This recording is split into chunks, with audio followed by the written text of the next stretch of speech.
Hello, welcome back. We are now in the last chapter of this unit. But now we are going to finish this chapter with an exercise that is probably quite difficult for you. But it will show you how far we have come and how we have begun to understand how the prepositions work. Okay? So, before we do this video, I would like you to download the questions in materials, to try to answer the questions yourself and then come back. In most cases, you will need to put some prepositions. But in, for example, number 3 and number 4, the prepositions have already been included and you will have to think of the verb. Okay? So, as a reference, when you are doing the exercise, I would recommend you to refer always to this diagram. Okay, so let's go. Let's think of the first question. I suppose you have done the exercise. Let's have a look. With time, you can get an illness or a trauma.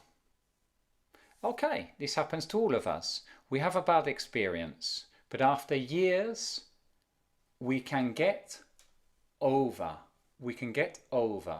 This is metaphorical. It's not a movement in the physical sense of things, but I think we can see that we have something in our way, an obstacle, a trauma, and we get over this, and then we carry on. Okay? So let's go to number 2. When you don't like a garment is a piece of clothing. Okay, so a t-shirt, some jeans, a skirt. When you don't like a garment you've bought, you should take it. You go to the shop, you buy it, you take it home. You don't like it, so you take it back. You take it back. Okay, good. Number 3 and 4. It is possible that in your language you have the same word for number 2, number 3 and number 4. Okay? But when you think about it, and going back to the video where I talked about a verb and a preposition, the verb is what you do and the preposition is the direction. In this case, the direction is the same. Back, back and back. Okay? But the verb is different. One thing is that you take it back to the shop. But now we're talking about a friend. A friend has lent you something. It's not so much about taking back. Your friend has lent you something. He has given you something. And so the action that you are doing is to give this back.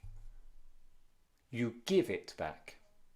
Not the same, take something back to the shop, as give something back to a friend.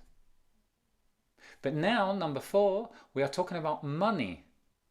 Now it is neither take back nor give back. It's certainly not give back, because if we're talking about a bank, for example, it could be give back in the sense of a friend, but if we are talking about a loan, something that you have, money that you have obtained from the bank to buy a car or to buy a house, we are certainly not talking about giving. Okay, this is business.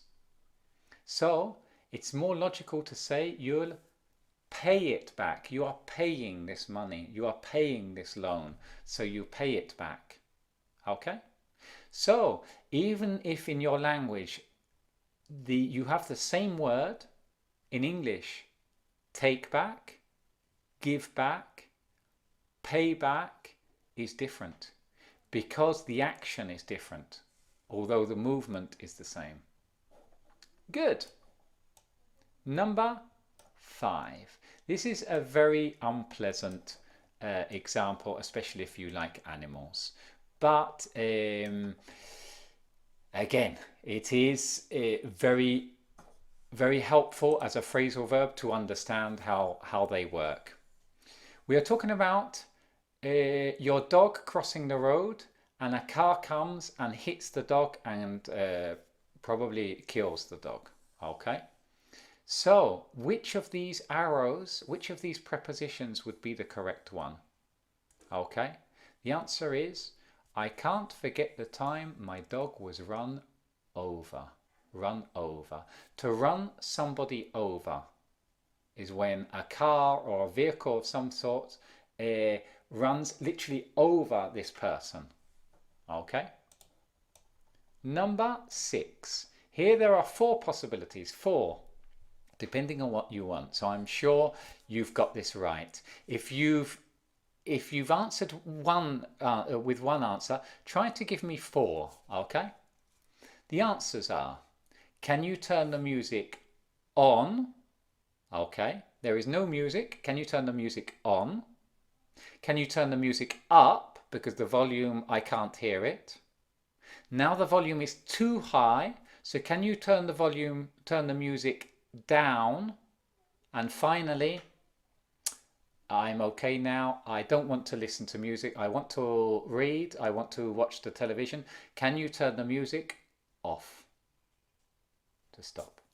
Okay, these are the 4 options. Good. Carrying on.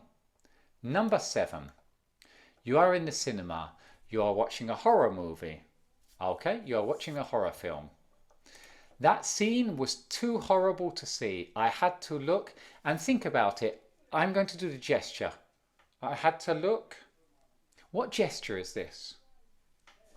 Pues the answer is, I had to look away. I had to look away.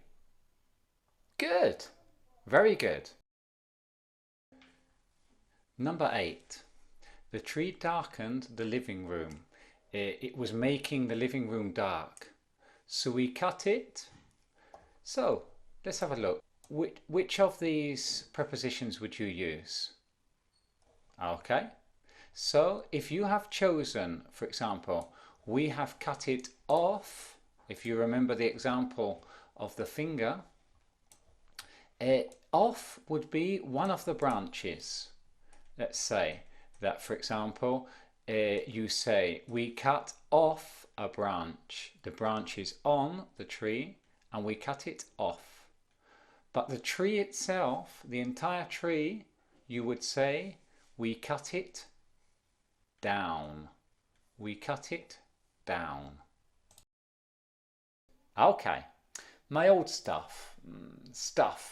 Things that I have, clothes, toys, objects, stuff. So what's the answer to number 9?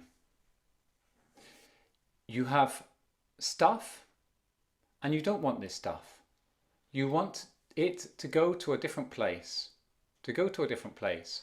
I always give my old stuff away. Away. Not necessarily far, but not here. I always give my old stuff away so someone else can use it. That was maybe a little bit more difficult. The last example, and the last of this unit, is on Christmas Eve, the day before Christmas, the 24th of December, we let the kids stay. It's a special occasion. Normally they would be in bed. Normally they would be in bed, but because it's Christmas Eve, we let the kids stay up. Not go to bed, but stay up. Get up, stay up. Good. Good. I think now we can move to the next unit.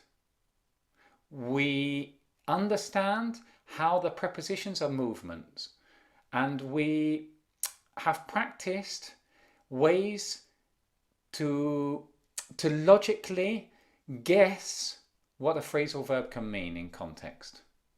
Now we have to leave that slightly to one side and move on to where the prepositions do not refer to movement, but to something else. I will see you in the next chapter.